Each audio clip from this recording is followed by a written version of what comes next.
রমাজান মাসের প্রথম জুমায় উপস্থিত হয়েছি সিয়ামরত অবস্থায়। রমাজান মাসের সাথে সংশ্লিষ্ট গুরুত্বপূর্ণ কিছু কাজ, গুরুত্বপূর্ণ কিছু কর্ম নিয়েই আমরা আজকে আলোচনা করার চেষ্টা করব ইনশাআল্লাহ। রমাজান মাস সংশ্লিষ্ট অনেকগুলো কাজ আছে। রমাজান মাসে সিয়াম আছে, রাতের তারাবির সালাত আছে, ইফতারি আছে, সাহারি আছে। রমাজান মাসে লাইলাতুল কদর আছে, রমাজান মাসে ইতিকাফ আছে, রমাজান মাসে জাকাত বের করার একটি চিন্তা চেতনা এবং প্রবণতা আছে, যেহেতু রমাজান মাসে রাসূল সাল্লাল্লাহু আলাইহি ওয়াসাল্লাম বেশি বেশি দান করতেন। রমাজান মাসে কোরআন অবতীর্ণ হয়েছে, অনেক কিছু। রমাজান মাসে জান্নাতের দরজাগুলো খুলে দেওয়া হয়, রমাজান মাসে জাহান্নামের দরজাগুলো বন্ধ করে দেওয়া হয়, রমাজান মাসে শয়তানকে শৃঙ্খলাবদ্ধ করা হয়। তো রমাজান কেন্দ্রিক অসংখ্য আমল, অসংখ্য কাজ আছে এবং সেগুলোর প্রত্যেকটার পিছনে অনেক ফজিলত আছে। তো রমাজান আমাদের জন্য একটি গনিমত, রমাজান আমাদের জন্য অফার, রমাজান আমাদের জন্য সুযোগ আল্লাহ সুবহানাহু ওয়া তাআলার পক্ষ থেকে। রাসূল সাল্লাল্লাহু আলাইহি ওয়াসাল্লাম বলেন, মান সামা রমাদানা ঈমানান ওয়া ইহতিসাবান, যে ব্যক্তি রমাজান মাসে সিয়াম পালন করলো ঈমানের সাথে নেকির আশায়, তার পূর্বের সকল গুনাহ ক্ষমা হয়ে যাবে। যে ব্যক্তি রমাজান মাসের রাতের সালাত তথা তারাবি বা তাহাজ্জুদের সালাত আদায় করলো, একদিনও মিস দিল না, ঈমানের সাথে নেকির আশায়, তার পূর্বের সকল গুনাহ ক্ষমা হয়ে যাবে। যে ব্যক্তি রমাজান মাসে লাইলাতুল কদর পেল এবং লাইলাতুল কদরে ইবাদত করলো, তার অতীতের সকল গুনাহ ক্ষমা হয়ে যাবে শুধু এক রাতের ইবাদতের কারণে। তাহলে কি পরিমাণ ফজিলত, কি পরিমাণ সুযোগ এবং অফার এই রমাজান মাসে আছে, তা আমরা খুব ভালোভাবেই, চমৎকারভাবেই বুঝতে পারছি। তবে রাসূল সাল্লাল্লাহু আলাইহি ওয়াসাল্লাম যে দুটি শর্ত দিয়েছেন, ঈমানের সাথে নেকির আশায়।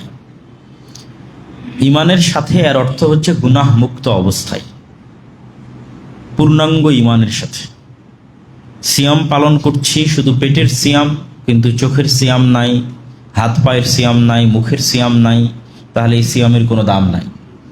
তথা যেহেতু রাজনৈতিক পট পরিবর্তন ঘটেছে বাংলাদেশে, সেহেতু সারাদিন রাজনীতির আলাপ নিয়ে ব্যস্ত, গীবত, পরনিন্দা, অপবাদ, ফেসবুক, তাহলে এই রমাজান মাস খুব ব্যর্থ একটি রমাজান মাস হতে যাচ্ছে তাদের জন্য, যারা নিজের মুখ জবানকে কন্ট্রোল করতে পারছে না,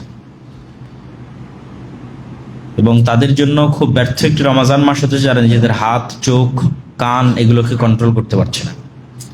তো রমাজান মাসে আমাদের শক্ত সিদ্ধান্ত নিতে হবে যে আমরা গুনাহ মুক্ত এই 30 দিন পার করব। তবেই এই 30 দিন গুনাহ মুক্ত অবস্থায়, সিয়াম অবস্থায় পার করলেই আমাদের অতীতের সকল গুনাহ, 1 মাসের, 1 বছরের নয়, 2 বছরের নয়, 1 বছর আগের, 1 বছর পরের নয়, জন্মের পর থেকে এই রমাজান পর্যন্ত যত গুনাহ হয়েছে সব ক্ষমা হয়ে যাবে। কিন্তু ওইটার জন্য আমাকে শর্ত পূরণ করতে হবে। সেই শর্ত পূরণ হচ্ছে ঈমান অবস্থায় নেকির আশায়। নেকির আশায় মানে আল্লাহর সন্তুষ্টির জন্য, লোক দেখানোর জন্য নয়। আর ঈমানের সাথে মানে গুনাহ মুক্ত। এই জন্য সর্বোচ্চ চেষ্টা করতে হবে রমাজান মাসে, যেহেতু আমরা সিয়াম রাখছি, সেহেতু এই সিয়ামটাকে কার্যকরী করি। কেন কষ্ট করে না খেয়ে থাকাটাকে নষ্ট করবো? কেন সিয়াম না খেয়ে থেকে সিয়ামটাকে নষ্ট করবো? রাসূল সাল্লাল্লাহু আলাইহি ওয়াসাল্লাম বলেন, মাল্লাম ইয়াদা কাওলা যুর ওয়াল আমাল বিহি ফালাইসা লিল্লাহি হাজাতুন আন ইয়াদা তুআমাহু ওয়া শারাবাহু। যে ব্যক্তি মিথ্যা কথা, মিথ্যা কাজ পরিহার করলো না, তার না খেয়ে থাকা বেকার। তাহলে আমরা শুধু কষ্ট করে না খেয়েই থাকলাম, ওই ফজিলতটা কিন্তু অর্জন করতে পারলাম না। তাহলে যেহেতু কষ্ট করছি, সেহেতু আর 2টা অতিরিক্ত কষ্ট করতে তো আর সমস্যা নেই। এই আর 2টা অতিরিক্ত কষ্ট করার আমাদের শক্ত পণ নিতে হবে যে আমরা রমজান মাসে কোনো গুনাহ করব না ইনশাআল্লাহ। তাহলে আমরা ইনশাআল্লাহ রমজানের যে ফজিলত সেটা আমরা পাবো। দ্বিতীয়, রমজানে সবচেয়ে জরুরি কাজ কি, বা মানুষের জীবনে আসলে সবচেয়ে জরুরি কাজ কি? সেই 2টা কাজই রমজানে সবচেয়ে জরুরি কাজ। শেখ আব্দুর রাজ্জাক বিন ইউসুফ বহু বক্তব্যে বলেছেন, মানুষের জীবনে 1 নম্বর ইমার্জেন্সি হচ্ছে সালাত। 1 নম্বর সবচেয়ে জরুরি আদায়যোগ্য কাজ, যার চেয়ে জরুরি কোনো কাজ পৃথিবীতে নাই, সেটা সালাত। তার সাথে দ্বিতীয় জরুরি কাজ হচ্ছে কোরআন। এই জন্য উনি ওনার বহু বক্তব্যে বলেছে যে দিনে কিছু যদি না পারেন সূরা নাস ফালাক ইখলাস হলেও পড়তে হবে, কোরআনের সাথে থাকতে হবে। তা এই রমাজান মাসেও আমাদের সবচেয়ে জরুরি দুটো করণীয়, 1 নম্বর 5 ওয়াক্ত ফরজ সালাত, যদি পারা যায় জামাতের সাথে সর্বোচ্চ চেষ্টা করা। অন্তত এই রমাজান মাসে যদি আমরা কিছু না করতে পারি, যে রমাজান মাসে আমি কি করতে চাই কিছুই করতে পারলাম না, অন্তত এই দুটো কাজ যেন আমাদের মিস না হয়। 1, আমরা সালাত মিস দিব না, চেষ্টা করব 5 ওয়াক্ত সালাত জামাতের সাথে আদায় করার। 2, কোরআন। কেননা এই রমাজানের যত বরকত, যত ফজিলত সব কোরআনের কারণে। শাহরু রমাদান আল্লাযী উনজিলা ফীহিল কুরআন, এই মাস সেই মাস যে মাসে কোরআন অবতীর্ণ হয়েছে। ইন্না আনজালনাহু ফী লাইলাতিল কদর, আর আমরা কোরআনকে অবতীর্ণ করেছি লাইলাতুল কদরে। তাহলে লাইলাতুল কদরের শ্রেষ্ঠত্ব কোরআনের কারণে, রমাজানের শ্রেষ্ঠত্ব কোরআনের কারণে, মুহাম্মদ সাল্লাল্লাহু আলাইহি ওয়াসাল্লামের শ্রেষ্ঠত্ব কোরআনের কারণে, উম্মতে মুহাম্মাদীর শ্রেষ্ঠত্ব কোরআনের কারণে। নূহ আলাইহিস সালাতু ওয়াস সালামের কওমের একজন মুমিন যদি 1000 বছর জীবন পেয়ে থাকে, আর উম্মতে মুহাম্মাদীর একজন মুমিন যদি 60 বছর জীবন পেয়ে থাকে, তাহলে গ্যাপ প্রায় 940 বছর। তাহলে নূহ আলাইহিস সালাতু ওয়াস সালামের কওমের একজন মুমিনের 940 বছরের ইবাদতকে উম্মতে মুহাম্মাদীর একজন মাত্র 60 বছরের ইবাদত দিয়ে কিভাবে পার করবে? কিভাবে কিয়ামতের মাঠে উম্মতে মুহাম্মাদী নেকিতে সর্বশ্রেষ্ঠ হবে, অথচ হায়াত 60 বছর, কিন্তু তারাই জান্নাতে সর্বশ্রেষ্ঠ নেকির অধিকারী হবে। অথচ তাদের অতীতে যারা চলে গেছে তাদের হায়াত 900 বছর, 1000 বছর, 1500 বছর, তাহলে সে 1000 বছর ইবাদত করেছে, 900 বছর ইবাদত করেছে। তো বলছে লাইলাতুল কদরি খায়রুম মিন আলফি শাহর, লাইলাতুল কদরের 1 রাতের ইবাদত 1000 মাসের ইবাদতের চেয়ে শ্রেষ্ঠ। 1000 মাসের ইবাদতের সমান বলা হয়নি, 1000 মাসের ইবাদতের চেয়ে শ্রেষ্ঠ। তাহলে এইটার কারণ হচ্ছে কোরআন। এই সূরা ফাতিহা উম্মতে মুহাম্মাদীর কাছে আছে, অতীতের কোনো জাতির কাছে ছিল না। এই সূরা ফাতিহা পড়ার যে নেকি, সূরা বাকারা পাঠ করার যে নেকি, এই নেকি থেকে অতীতের উম্মতরা বঞ্চিত। এই জন্য কোরআন দিয়েই এবং কোরআনের বরকতেই উম্মতে মুহাম্মাদী অতীতের উম্মতের 1000 বছরের ইবাদতকে অতিক্রম করে যাবে মাত্র 60 বছরের জীবনের, তাও পুরোটা নয়। আমরা প্রতিদিনের 8 ঘন্টা ঘুমাই, তাহলে আমাদের জীবনের 3 ভাগের 1 ভাগ আমরা ঘুমাই, 60 বছরের 20 বছর ঘুমাই। আর এখন যদি আপনি নিজের ফোনের সেটিংসে গিয়ে দেখেন যে আপনি সারাদিন কতক্ষণ ফোন চালিয়েছেন, তো গড়ে দেখবেন 5 ঘন্টা, 6 ঘন্টা, 4 ঘন্টা, অন্তত 30%, 40% মানুষের গড়ে ফোন চালানোরই পরিমাণ 5 ঘন্টা, 6 ঘন্টা।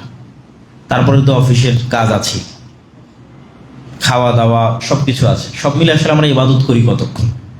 কিয়ামতের মাঠে মানুষ দেখবে যে তার হায়াত দুনিয়াতে ছিল 1 দিন। কেন?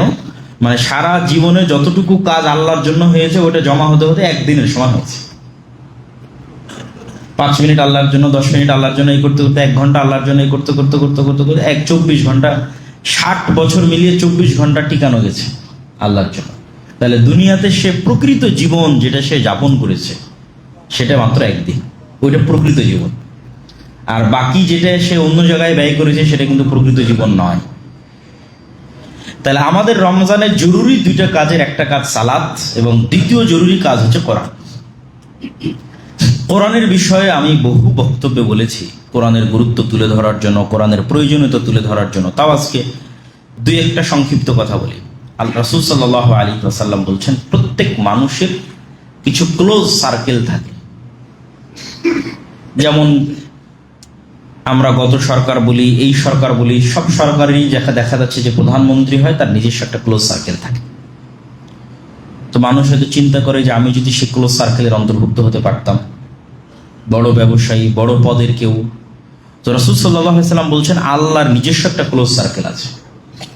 আল্লাহ সুবহানাহু ওয়া তাআলার ফ্রেন্ড, আল্লাহ সুবহানাহু ওয়া তাআলার ওয়ালি, আউলিয়াউর রহমান, আল্লাহর বন্ধু, যারা আল্লাহ সুবহানাহু ওয়া তাআলার অতি নিকটে থাকবে এবং অতি ক্লোজ, অতি কাছে থাকবে, তারা হচ্ছে আহলুল্লাহ।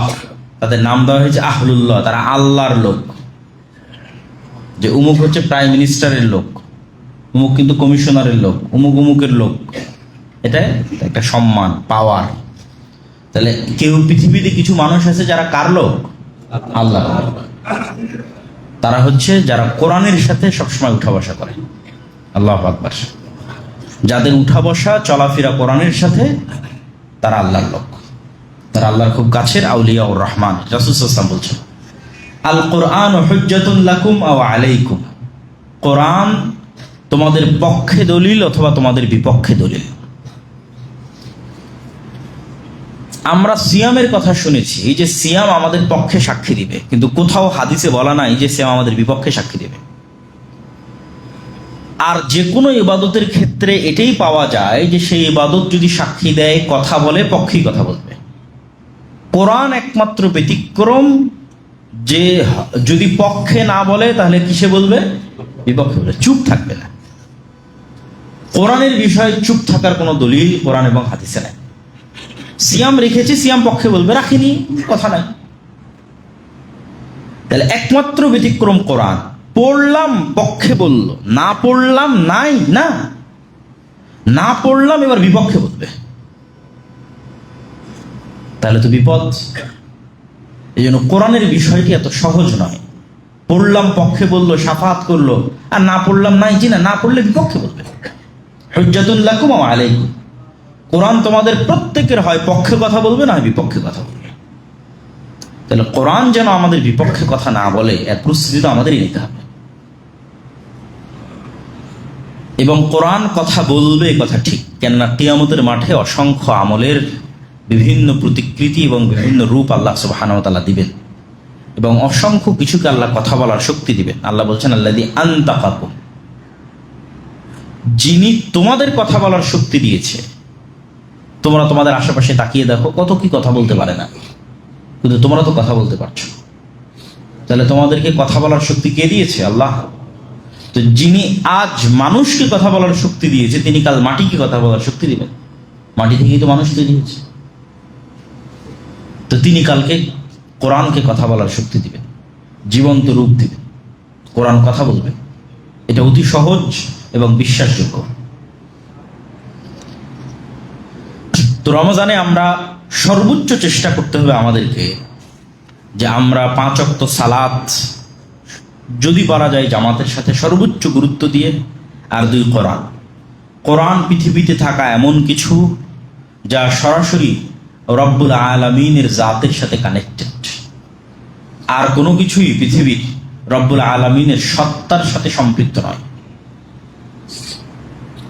রব্বুল আলামিনের সৃষ্টি সবকিছু তার সত্তার সাথে কানেক্টেড নয়, তার সিফাত, তার গুণ নয়। আল্লাহ সুবহানাহু ওয়া তাআলার হাত আল্লাহ সুবহানাহু ওয়া তাআলার সাথে কানেক্টেড, সম্পৃক্ত, তার সিফাত, তার গুণ। আর পৃথিবীতে আর বাকি যা কিছু আছে সব আল্লাহর সৃষ্টি। একমাত্র কোরআন হচ্ছে কালামুল্লাহ, আল্লাহর বাণী, আল্লাহর আওয়াজ, আল্লাহর শব্দ, আল্লাহর বাক্য। এই জন্য কোরআনের গুরুত্ব সীমাহীন এবং অপরিসীম। এমনিতেই যে কোনো আসমানি কিতাবের গুরুত্ব সীমাহীন ও অপরিসীম। বানু ইসরাইলের উপর যখন তাওরাত অবতীর্ণ করা হয়, ওয়ারাফা'না ফাওকাকুমুত তুর, তাহলে তাওরাত কত গুরুত্বপূর্ণ যে তোমরা তাওরাত মানতে বাধ্য, এই ওয়াদা নেওয়ার জন্য আল্লাহ তুর পাহাড়কে বানু ইসরাইলের মাথার উপর তুলে ধরেছে। এই তোমরা ওয়াদা করো যে তোমরা তাওরাত পড়বা এবং মানবা, না হলে কিন্তু পাহাড় ছেড়ে দিলাম। এটা তাওরাতের ক্ষেত্রে বানু ইসরাইলের সাথে ঘটানো হচ্ছে। তখন বানু ইসরাইল ওয়াদা করলো যে হ্যাঁ, আমরা তাওরাতের উপর ঈমান আনয়ন করলাম, তাওরাত পড়বো এবং মানব। তাহলে তাওরাতের মতো কিতাব অমান্য করলে পাহাড় ছেড়ে দিয়ে বানু ইসরাইলকে ধ্বংস করে দেওয়া হবে। একই অবস্থা উম্মতে মুহাম্মাদের। হ্যাঁ, অন্য উম্মতকে যেভাবে ধ্বংস করা হয়েছে উম্মতে মুহাম্মাদীকে সেভাবে করা হবে না। উম্মতে মুহাম্মাদীকে ধ্বংস করার ধরন ভিন্ন। যেমন নূহ আলাইহিস সালামের কওমকে ধ্বংস করা হয়েছে বন্যা দিয়ে, আদ সামুদকে ধ্বংস করা হয়েছে ঝড় এবং বিকট আওয়াজ দিয়ে, লূত আলাইহিস সালামের কওমকে ধ্বংস করা হয়েছে শহর উল্টিয়ে আকাশ থেকে অগ্নি বৃষ্টি করার মাধ্যমে, ফেরাউনের কওমকে ধ্বংস করা হয়েছে ডুবানোর মাধ্যমে। উম্মতে মুহাম্মাদী যদি কোরআনকে অবমূল্যায়ন করে তো উম্মতে মুহাম্মাদী কি দিয়ে ধ্বংস হবে? উম্মতে মুহাম্মাদীর ধ্বংসের মাধ্যম হচ্ছে, যেহেতু রাসূল সাল্লাল্লাহু আলাইহি ওয়াসাল্লাম উম্মতে মুহাম্মাদীর জন্য দোয়া করেছেন যে তাদের যেন সমূলে ধ্বংস না করা হয়, সেহেতু সমূলে ধ্বংস হবে না। তাহলে উম্মতে মুহাম্মাদের উপর গজব কোনটা? উম্মতে মুহাম্মাদের উপর কোরআন অবমূল্যায়নের গজব হচ্ছে তাদের উপর ভিন্ন জাতিকে চাপিয়ে দেওয়া হবে। বাগদাদে হালাকু খা, চেঙ্গিস খা যা করেছে, ফিলিস্তিনে ক্রুসেডাররা যা করেছে, আজকে ইহুদিরা যা করছে, রোহিঙ্গাতে মায়ানমারে মুসলমানদের উপর যা হচ্ছে, এগুলোর মূল কারণ যদি আমরা দুনিয়ার কারণ না দেখি, যে অলৌকিক কারণ কি, আধ্যাত্মিক জগতের কারণ কি, অদৃশ্য কারণ কি, গায়েবের কারণ কি, মূল কারণ তো চোখের সামনে দেখাই যায়, বাস্তব কারণ তো চোখের সামনে দেখাই যায়। অদৃশ্য গায়েবের কারণ কি? অদৃশ্য গায়েবের কারণ হচ্ছে কোরআনের মূল্যায়ন আমাদের কাছে অতটুকু।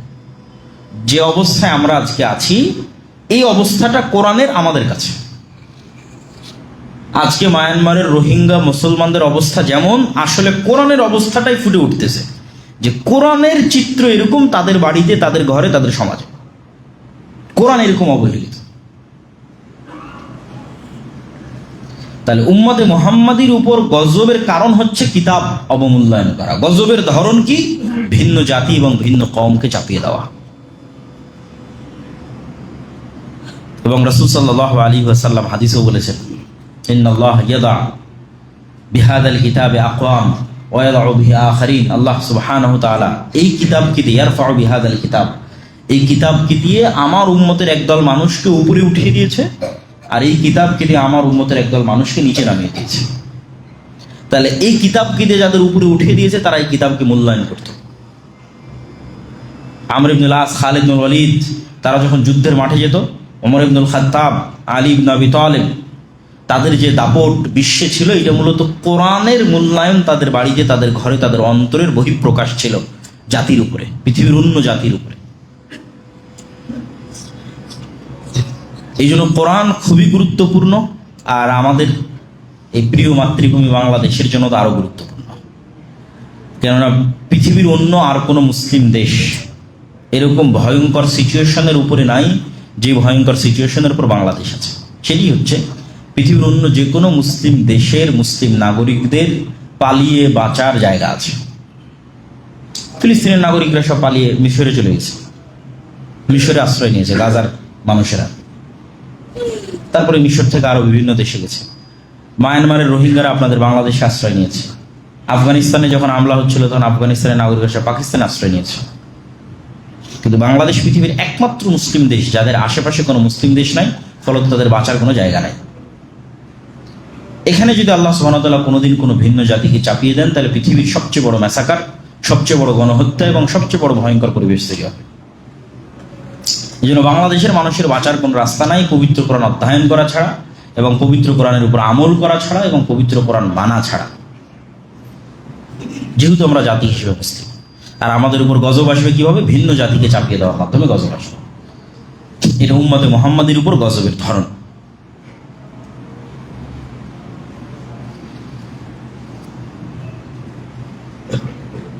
কোরআনের ক্ষেত্রে আরো একটি বিষয়, সেটি হচ্ছে আমরা অনেকেই মনে করি যে আমাদের ছোট্ট সন্তানেরা কোরআন শিখবে, তাদেরকে আমরা মক্তবে পাঠাই, মাদ্রাসায় পাঠাই, স্কুলে পাঠাই।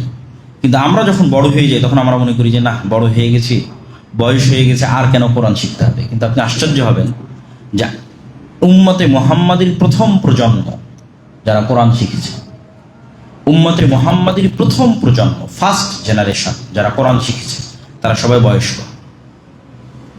স্বয়ং মুহাম্মদ সাল্লাল্লাহু আলাইহি ওয়াসাল্লাম কোরআন শিখেছেন 40 বছর বয়সে। খাদিজা রাদিয়াল্লাহু তাআলা আনহা কোরআন শিক্ষা শুরু করেছেন 55 বছর বয়সে। ওমর ইবনুল খাত্তাব, আবু বকর থেকে শুরু করে রাসূল সাল্লাল্লাহু আলাইহি ওয়াসাল্লামের সাথে আর যারা ইসলাম গ্রহণ করেছিল, তাদের ম্যাক্সিমাম 40+ বয়সে তারা প্রথম কোরআনের আওয়াজ শুনেছে, তারা প্রথম কোরআনের কথা শুনেছে যখন তাদের বয়স 40 পার হয়ে গেছে। তাহলে উম্মতে মুহাম্মাদের ফার্স্ট জেনারেশন কোরআন শিখেছে গড়ে যখন তাদের বয়স 40-এর উপর।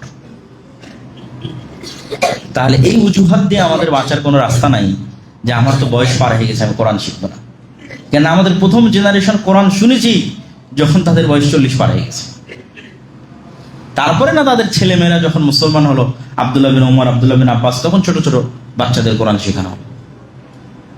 কিন্তু রাসূল সাল্লাল্লাহু আলাইহি ওয়াসাল্লাম এবং রাসূল সাল্লাল্লাহু আলাইহি ওয়াসাল্লামের স্ত্রী, তারা নিজেরাই যে 40 এবং 55 বছর বয়স, তখন তারা প্রথম কোরআনের আওয়াজ শুনেছে এবং কোরআন শিখেছে, কোরআন মুখস্থ করেছে এবং মানুষকে শিখিয়েছে। তাহলে আমাদের প্রথম জেনারেশন যদি 40+ বছর বয়সে কোরআন মুখস্থ করতে পারে, কোরআন শিখতে পারে, কোরআন শিখাতে পারে, তাহলে আমরা কেন কোরআন শিখতে পারবো না, কোরআন শিখাতে পারবো না, এবং কোরআন মুখস্থ করতে পারবো না, এবং কোরআনের উপর আমল করতে পারবো না? প্রিয় উপস্থিতি, রমাজান মাসে আমরা যতগুলো গুরুত্বপূর্ণ কাজ করব মর্মে আজকে আমরা সংক্ষিপ্ত আলোচনা তুলে ধরছি। তার 1 নম্বর জরুরি গুরুত্বপূর্ণ কাজ আমরা বলেছি সালাত, 2 নম্বর জরুরি গুরুত্বপূর্ণ কাজ বলেছি কোরআন, এবং কোরআনের উপরই আমরা একটু বেশি কথা বলে ফেললাম, কেন এর সকল বরকত, সকল রহমত সবকিছু কোরআনের সাথে কানেক্টেড, এবং কোরআনের কারণে।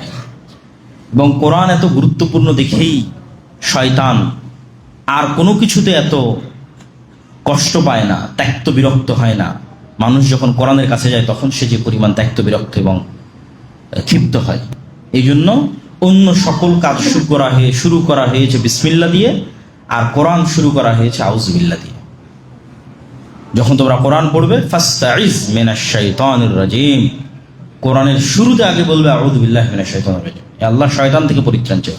কেন শয়তান তোমাকে কোরআন পড়তে দিবে না? ঘন্টার পর ঘন্টা মোবাইল চালাতে তুমি বিরক্ত হবে না, কিন্তু কোরআন পড়বা, পড়া শিখবা, এই নিয়ত করতে এবং 5 মিনিটের উপর অটল থাকতে বিরক্ত হয়ে যাবা। এটা তো শয়তান। এই জন্য অন্য সব কাজ আমরা শুরু করছি বিসমিল্লাহ দিয়ে, কিন্তু কোরআন শুরু করছি আউযুবিল্লাহ দিয়ে, এবং এটা ফরজ আউযুবিল্লাহ দিয়ে কোরআন শুরু করা। কেন আমাদেরকে কোরআন পড়তে দিবে না, এই মর্মে সবচেয়ে বড় শক্তি হচ্ছে শয়তান। না, কোরআন আমাদেরকে হেদায়েতের রাস্তায় নিয়ে যাবে, আল্লাহ সুবহানাহু ওয়া তাআলার সাথে নিয়ে যাবে। রমজান মাসে জরুরি আর যে কাজগুলো, আমরা রমজানের একটি সংক্ষিপ্ত রুটিন আপনাদের সামনে তুলে ধরতে চাই, যেটির মধ্যে অন্য জরুরি কাজও আসবে। উঠবে, সাহারিতে রান্না করবে, রান্না করে খাবে, যেটা আমাদের আগে গ্রামে দেখা যেত। এখন অনেকটাই দেখা যাচ্ছে যে সাহারি আমরা অনেকেই করতেই ইচ্ছুক না, উঠতে ইচ্ছুক না, উঠে রান্না করতে ইচ্ছুক না। সাহারিতে উঠার অভ্যাস করতে হবে, সাহারিকে কালচার বানাতে হবে, এবং সাহারিতে খেতে হবে রাসূল সাল্লাল্লাহু আলাইহি ওয়াসাল্লামের সুন্নাহ। পরের কথা হচ্ছে সাহারির পরে, ফজরের সালাতের পরে ঘুমানোর যে বদ অভ্যাস আমরা সবাই রপ্ত করে ফেলেছি। এই বদ অভ্যাস থাকলে রমজান মাসকে ভালোভাবে কাজে লাগানো যাবে না, খুব উপকারীভাবে আপনি কাজে লাগাতে পারবেন না। কেননা সব বরকত সকালে থাকে। একদিন সকালকে কাজে লাগিয়ে দেখেন কি পরিমাণ সময়কে আপনি কাজে লাগাতে পারছেন, কত কাজ আপনি সারাদিনে করতে পারছেন, কত কি আপনি শিখতে পারছেন। একদিন করে দেখেন। আপনি সকালে ঘুমাবেন না তা না, সূর্য ওঠার পরপরই ঘুমিয়ে যান। সূর্য খুব দ্রুতই উঠে, ফজরের সালাতের পর হয়তো সর্বোচ্চ 1 ঘন্টা পরে সূর্য উঠে যায়। 40-45 1 ঘন্টা 100 1 ঘন্টার মধ্যে সূর্য উঠে যায়। সূর্য উঠা পর্যন্ত অপেক্ষা করার পর আপনি রেস্ট নিতে পারেন। যে ঘুমটা আমরা প্রয়োজন মনে করি, যে রমজান মাসে আমরা একটু ঘুমাতে চাই, তাহলে বেশি উত্তম হবে যদি সাহারির পরে না ঘুমানো যায়, ফজরের পরে না ঘুমানো যায়, অন্তত সূর্য ওঠা পর্যন্ত। তারপরে যদি হালকা রেস্ট নেওয়া যায়, এটা একটা সময়। এই সময়টাকে কাজে লাগালে আপনি পুরো রমজানকে শতভাগ কাজে লাগাতে পারবেন।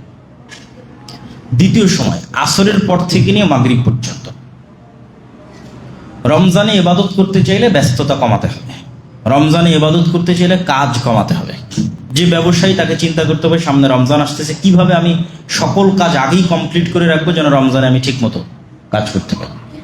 যার অফিস আছে, যার স্কুল আছে, শিক্ষা প্রতিষ্ঠান আছে, ডেইলি চাকরি আছে, তারাও একটা প্ল্যান রাখবে যে কিভাবে আমি রমজানে কাজ কমিয়ে নিয়ে আসতে পারি। রমজানে কাজ কমিয়ে নিয়ে এসে আসরের পর থেকে না মাগরিব পর্যন্ত এই সময়টা পুনরায় কোরআন তেলাওয়াত হোক, জিকির আজকার হোক, তাসবিহ তাহলিল হোক, এটাতে ব্যয় করতে হবে।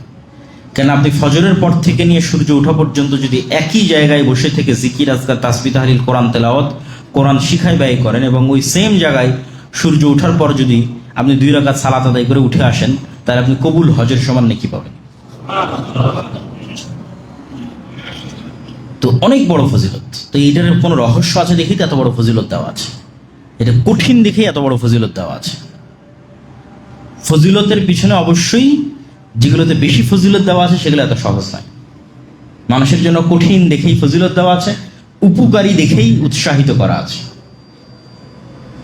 তো আসরের পর থেকে মাগরিব পর্যন্ত এই সময়ে এত ইফতারির আয়োজন, এত খাবার দাবারের আয়োজন, এগুলো একটু কমাতে হবে।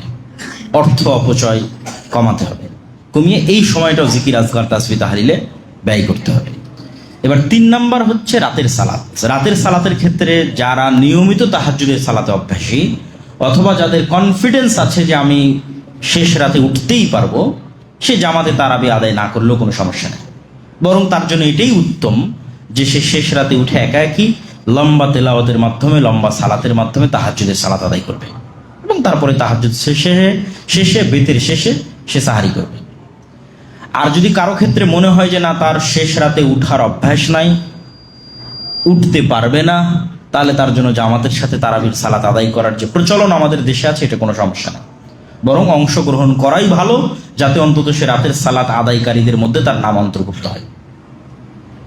এই জন্য যারা পারবে না শেষ রাতে উঠতে, তাদের জন্য জামাতের সাথে তারাবির সালাত আদায় করে নেওয়াই উচিত, যাতে সে রাতের যে সালাত, সেই সালাত আদায়ের হকদার হয়। যেটার ফজিলত আমরা বললাম যে কেউ যদি রমজান মাসে রাতের সালাত আদায় করে, তাহলে তারও অতীতের সকল গুনাহ ক্ষমা হয়ে যাবে।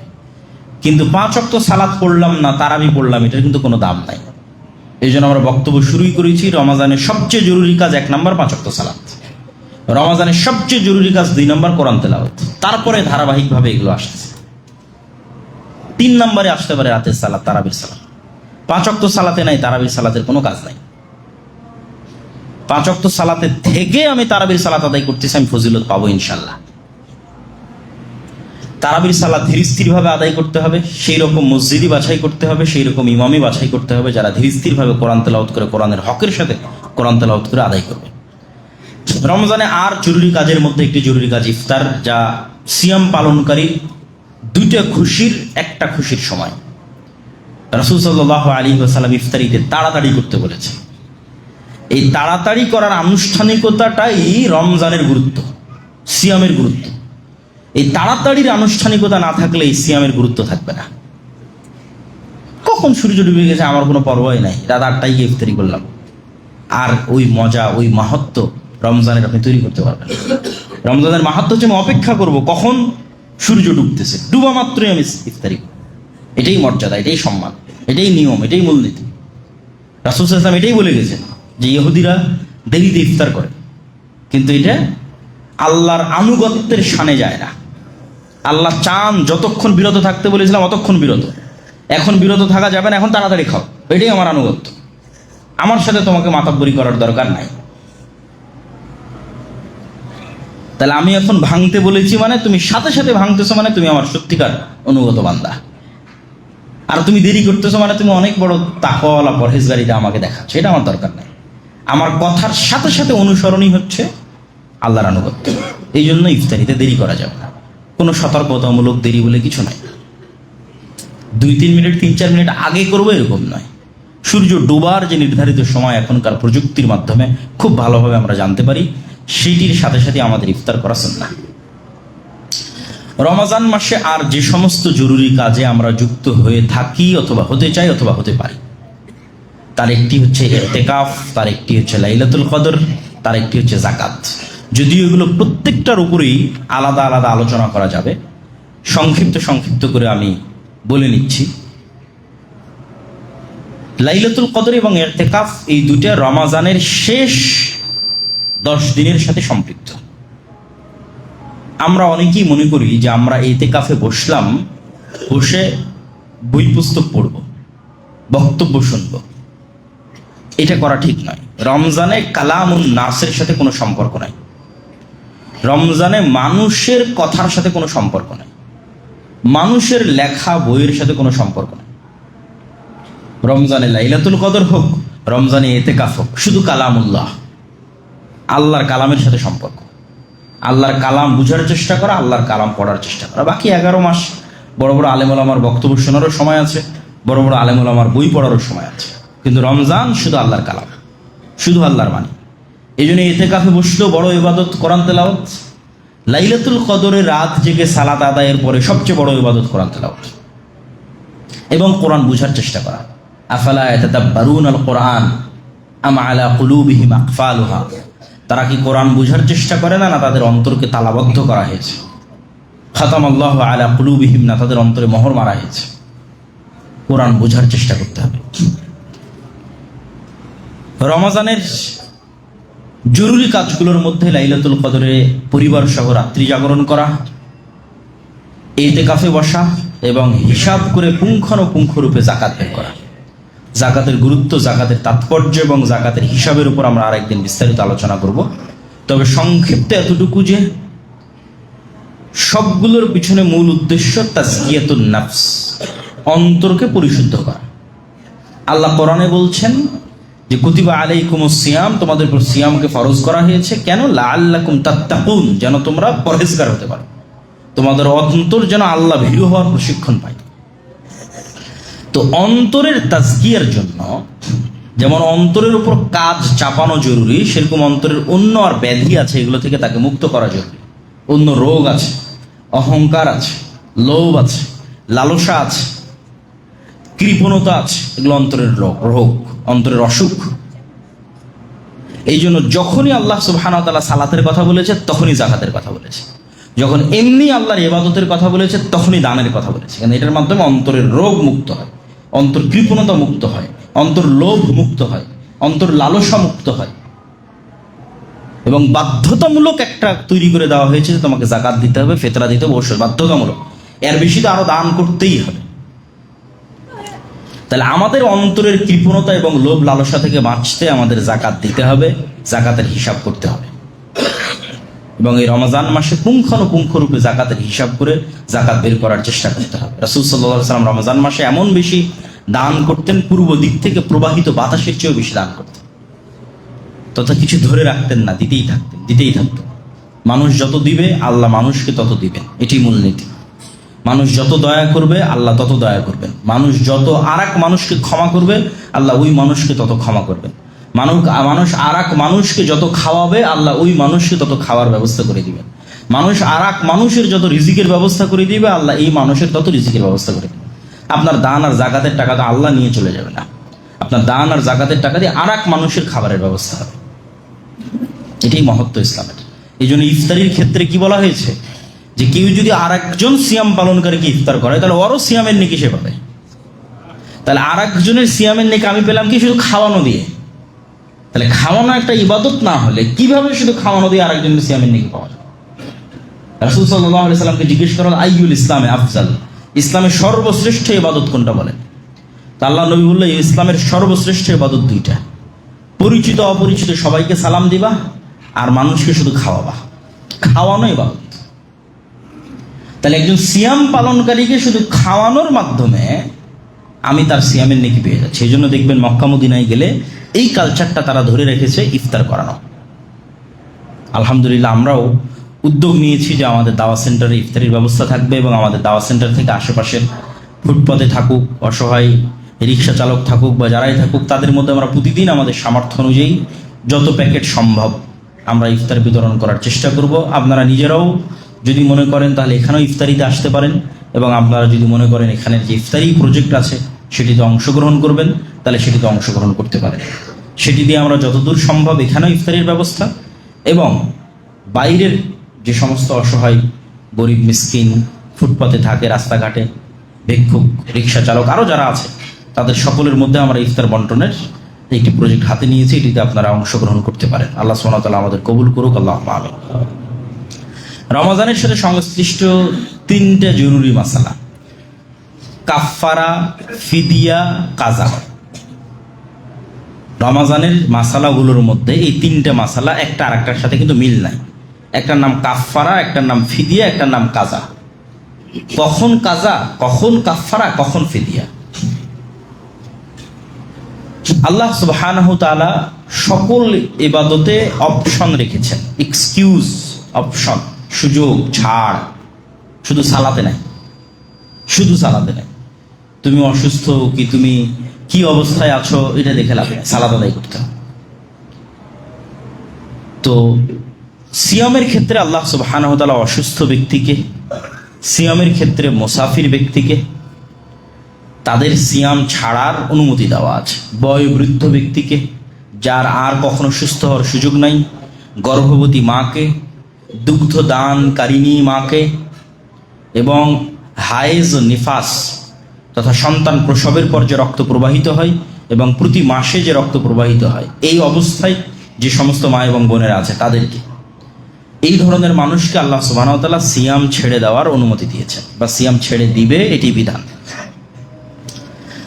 এখন এই যে এতগুলো ধরনের মানুষ তারা যে সিয়াম ছাড়তেছে, তাদের সিয়ামের কাজা কাফফারা না ফিদিয়া? আমরা শুরু করি কাফফারা দিয়ে।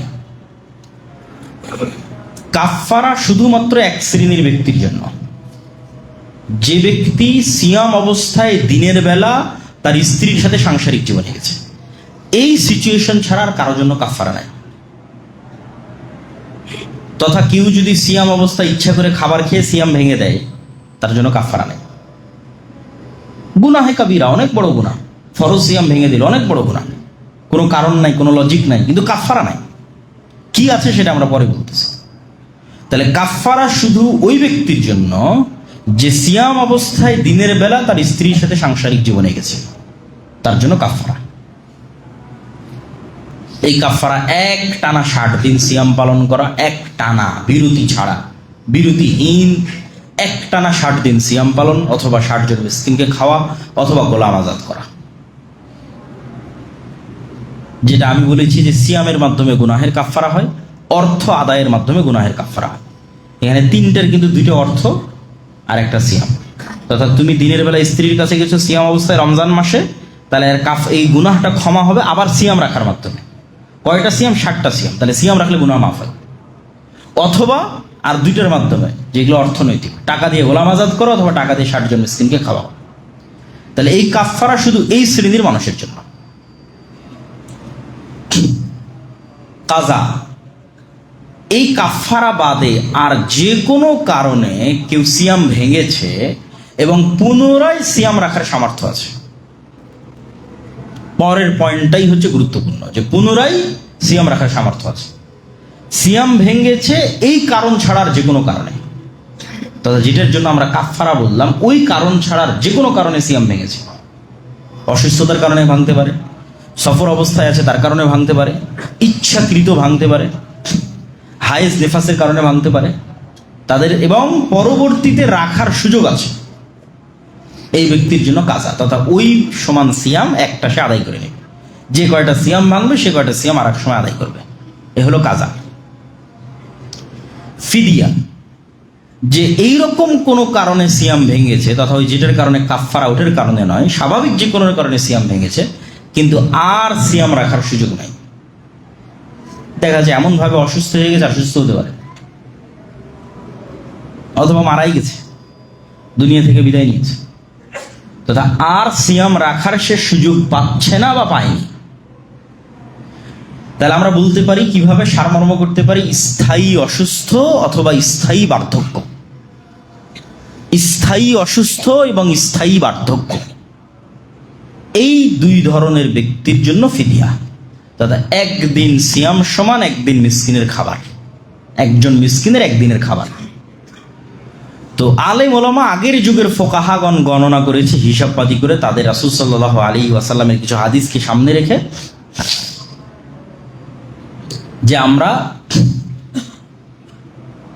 1.25 কেজি তথা 1 সার কিছু কম, এই সমপরিমাণ যদি খাদ্য কারো বাড়িতে থাকে, তাহলে তাকে ধরে নেওয়া হয় যে তার একদিনের খাবার তার কাছে আছে। তো এইরকম একটা হিসাব করে, যে একজন মানুষ একদিনে কয় বেলা খেলে কি কি ধরনের খাবার তার আসতে পারে, বর্তমান যুগের হিসাব করেও যদি আদায় করে, কোনো সমস্যা নেই। যে আমি ধরলাম সকালের নাস্তার সময় এত, দুপুরের খাবার সময় এত, রাতের সময় এত। অথবা যদি সিয়াম পালনকারীকে রমাজান মাসে দিতে চাই, তাহলে সিয়াম পালনকারীর সাহারির সমান এত, সিয়াম পালনকারীর ইফতারির সমান এত, এই পরিমাণ টাকা তাকে দিয়ে দেওয়া এবং তার খাবারের ব্যবস্থা করা। প্রতি একটা সিয়াম সমান একজন মিসকিনের একদিনের খাবারের ব্যবস্থা করা। এটা হচ্ছে ফিদিয়া। শুধুমাত্র 2 শ্রেণীর মানুষের বিধান নিয়ে আলেম ওলামাদের মধ্যে মতভেদ আছে। সেটা হচ্ছে দুগ্ধ দানকারিণী মা এবং গর্ভবতী মা। যে মা তার বাচ্চার ক্ষতির আশঙ্কা করে এবং সিয়াম ছেড়েছে, তাদের ক্ষেত্রে একদল আলেম বলেছেন তারা কাজা করবে, এবং একদল আলেম বলেছেন তারাও ফিদিয়া দিতে পারে। যদি সময়টা লম্বা, দেখা যাচ্ছে এখন দুধ দিচ্ছে, আরো 1-1.5 বছর সে তার বাচ্চাকে দুধ দেবে, তো তথা 1-1.5 বছরে আর তার সে কাজে আদায় করার সে হয়তো সুযোগ পাচ্ছে না, তার বাচ্চার সে ক্ষতির আশঙ্কা করতেছে। সময়টা লম্বা হওয়ার কারণে এবং পবিত্র কোরআনের কিছু আয়াতকে সামনে রেখে ইমাম আবু হানিফা সহ আরও অনেকেই মতামত দিয়েছেন। বড় বড় আলেম ওলামা যারা অতীতে চলে গেছেন, একদল মতামত দিয়েছেন যে সে কাজা করবে যত বড়ই হোক, এবং একদল মত দিয়েছেন সে ফিদিয়া আদায় করবে। তাহলে এই গেল আমাদের রমাজান কেন্দ্রিক কাফারা, কাজা এবং ফিদিয়া, এই সংক্ষিপ্ত বিধিবিধান। আল্লাহ সুবহানাহু ওয়া তাআলা আমাদের এই রমজান মাসের যতগুলো কার্যক্রম আছে সকল কার্যক্রমকে সুন্দরভাবে সম্পূর্ণ করার তৌফিক দান করুক আল্লাহ। আর খুব শপথ নিয়ে উঠতে হবে এবং রমজান শুরু করতে হবে। কয়েকটা শপথ, বেশি নয়, অত বেশি নিলে কাজ করা যাবে না, ক্লান্ত হয়ে যেতে। 1 নম্বর শপথ, 5 ওয়াক্ত সালাত মিস দিব না। সর্বনিম্ন স্তরে থাকি যে আমাদের 1 নম্বর ওয়াদা হচ্ছে আমরা রমজানে অন্তত 5 ওয়াক্ত সালাত জামাতে আদায় করবো ইনশাআল্লাহ। 2 নম্বর শপথ হচ্ছে রমজানে আমরা অন্তত কোনো প্রকার গুনাহে লিপ্ত হবে না ইনশাআল্লাহ। মুখের গুনাহ, চোখের গুনাহ, কানের গুনাহ, সকল প্রকার গুনাহ থেকে আমরা বিরত থাকার সর্বোচ্চ চেষ্টা করব ইনশাআল্লাহ। 3 নম্বর হচ্ছে যতদূর সম্ভব পুরো রমজানে অন্তত একবার পবিত্র কোরআন পড়ে শেষ করা, কোরআন খতম দেওয়া যেটা আমরা বলি, এবং বুঝার চেষ্টা করা। অথবা যে কোরআন পড়তে পারে না সে কোরআন শিখলো, কোরআন শেখার জন্য কোথাও ভর্তি হলো, অ্যাডমিশন নিল, অনলাইনে অফলাইনে যেখানে সম্ভব কোরআনের সাথে সম্পৃক্ত থাকার চেষ্টা করা। আল্লাহ সুবহানাহু ওয়া তাআলা আমাদের তৌফিক দান করুক, আল্লাহুম্মা আমিন।